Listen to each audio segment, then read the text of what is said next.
waiters had spoons in their pockets, and kind of seemed odd to me. So I asked the waiter why he had a spoon in his pocket.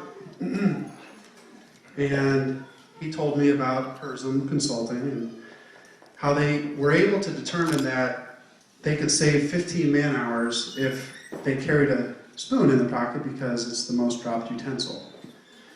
And so that's why they carried a spoon in their pocket.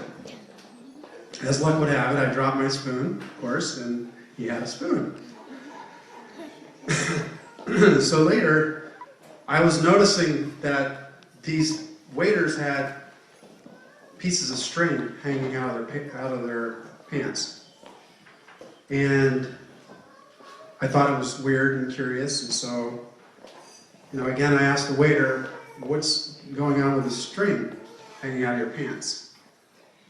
And he said about PERSM, and I'm saying this because we recently hired Peter, and so I'm going to give you the background of the type of guy that we hired here. So the waiter said that they determined that they waste about 75% of their time in the bathroom washing their hands. And if they tied this piece of string to, that they wouldn't have to touch it, and so they could go to the bathroom. So honestly, I said, I just didn't know what to think by then. And I leaned over to the waiter and I said, my question is, how do you get it back into your pants?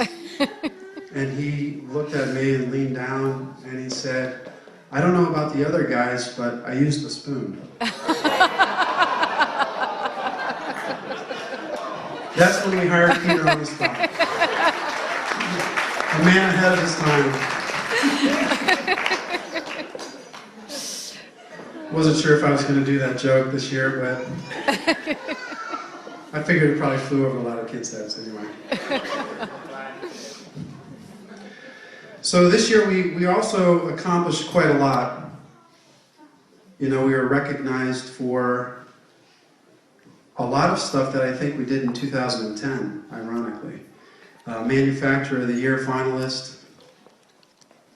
We were one of the top businesses in the Pittsburgh Business Times, number 4. CFO of the Year finalist, Doug. Yay. I don't know where you are, you're somewhere here. Give a round of applause for Doug.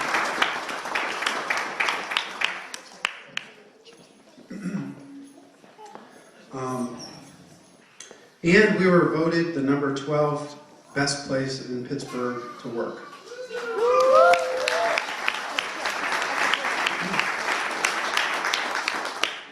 And I also had the privilege to be selected to the Ernst & Young Award and was able to participate in an event out in California that was truly amazing. And so we had a great year, but 2010 we grew from 2009 by well over 100% in terms of gross profits. Things kind of seemed bright. We were kind of approaching 100 employees. We opened up our 3rd office now in St. Louis. I could recall being escorted up to Foster Plaza, and it just felt like the sea was going to part. And it just wasn't me, a lot of pomp and circumstance. It's just not the type of guy I am. And looking back, it was probably an indicator. We are just too small to be so big. Just too small. We're too small to be so big. And of course, there's a thing called the pride that comes before the fall. Because at the time, it didn't set well with me, but a week later, February 23rd, was when they announced the Panda algorithmic change in Google. And so I have a little panda up here. You can see him. It's kind of cute. And so with the algorithm change, it devastated us. And so here we are, riding high, taking traffic from Google, of which we, mostly it was Google's efforts, not ours. Doing things with SEO that were not building a better product, it was just kind of trying to make a better system so Google can find us. And, Panda Crackdown, it was called the Panda. For those that don't know what it means, the algorithm that returns results for you when you search on the internet in Google, there's an algorithm, and it determines what results to show. And based on what Google thinks is important, it'll show results. And so they made a change, and they called it the Panda, or they called it Panda. And so the change that they made to that algorithm took sites like My Coupons and made it worth very little. So we were not being found anymore. Matter of fact, in addition to the algorithm change, hey guys, hey over here. Guys, over here. You want to say something? All right.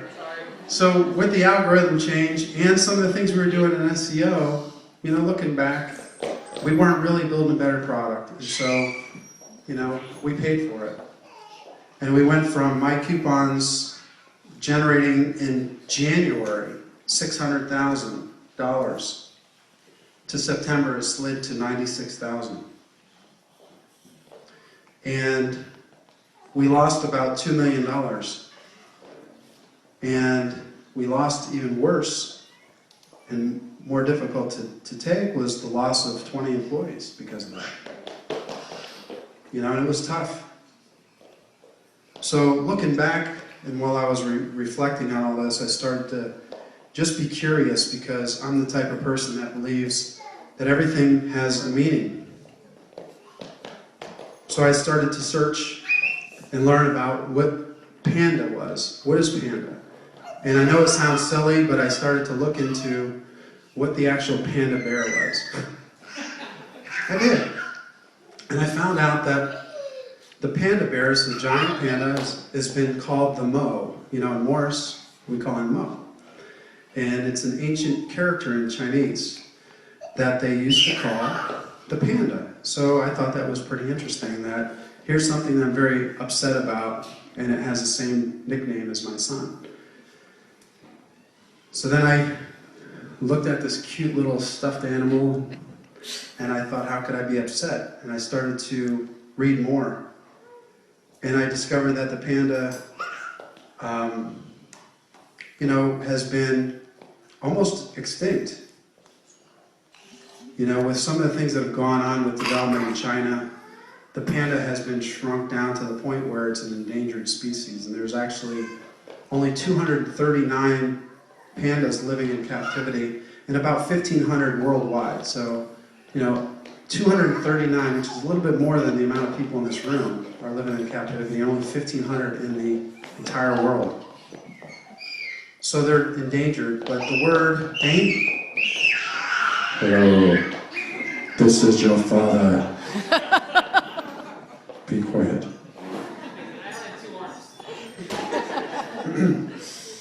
It's okay. So, the word danger kind of stuck in my head, and, and I'm doing these war rooms, and I'm trying to recover from all this. And I was reading a book, actually, flying out to the Ernst & Young event, and there was a passage in there, and it was talking about the Chinese word for danger. It's also the same word for opportunity. It's pronounced the Wei Ji. Wei meaning danger and Ji meaning opportunity. Wei Ji. And there was a quote from our former President Kennedy that said, when written in Chinese, the word crisis is composed of two characters, one representing danger and the other representing opportunity. And so, of course, I've got this whole panda thing on my mind and Chinese thing, and I read further and I actually investigate a little bit and find that, when America was trying to establish relationships with China in the 1970s, they actually used a panda as a gift. And so it marked some of the early, relationship building between the People's Republic of China and America. And the term, if you wanted to go look it up, it's actually called the panda diplomacy. So it was recognized as an event that helped to spur relationships between the US and China. And so it started to dawn on me that perhaps there was a reason. And I was at the Ernst & Young event then, and I was sitting there with a lot of other CEOs, and everybody had a focus. Everybody had a purpose for why they were there. And I kept finding myself pulling my business card out with Wolfe on it, saying, they're like, well, what do you do? I'm like, well, we do a lot. And I realized that we weren't good, and we weren't the best at anything, and that there were a lot of companies there that were winners, that were the best in what they did, and we were not. And so then I, of course, started thinking more, and I thought, you know, the panda was used as a gift. The panda is in danger. Danger also means opportunity. And I thought, what business are we in? And we're in the gift business. And perhaps the message was to be the panda, to be a gift company, to take this as an opportunity and not danger, and to be the best gift card company in the world. And that's what we're going to become.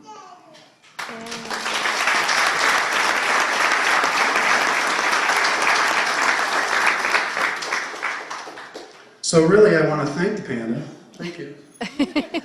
For showing us a message that if we didn't see this message now, in a year from now or two, we would be too big to recover, and we would not be able to survive a panda change when we have 200 or 300 employees, and we would rely so heavily on Google. So it's a good thing. So that's what I learned.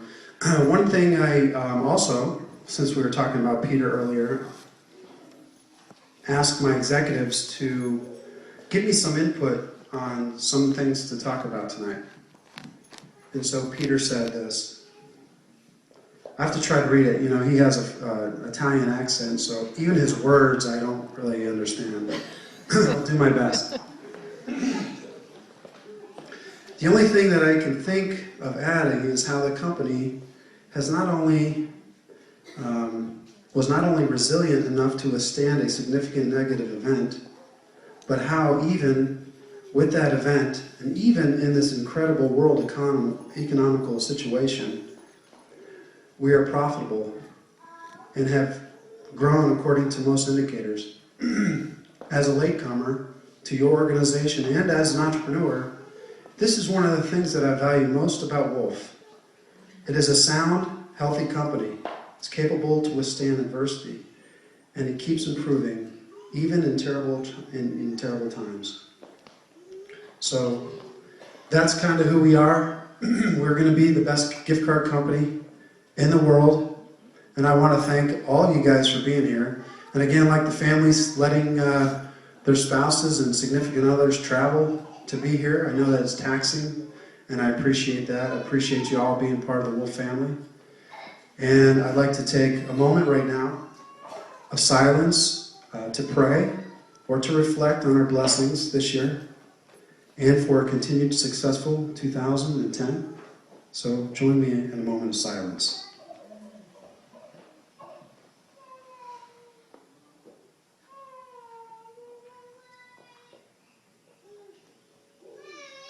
Okay, amen. Thank you.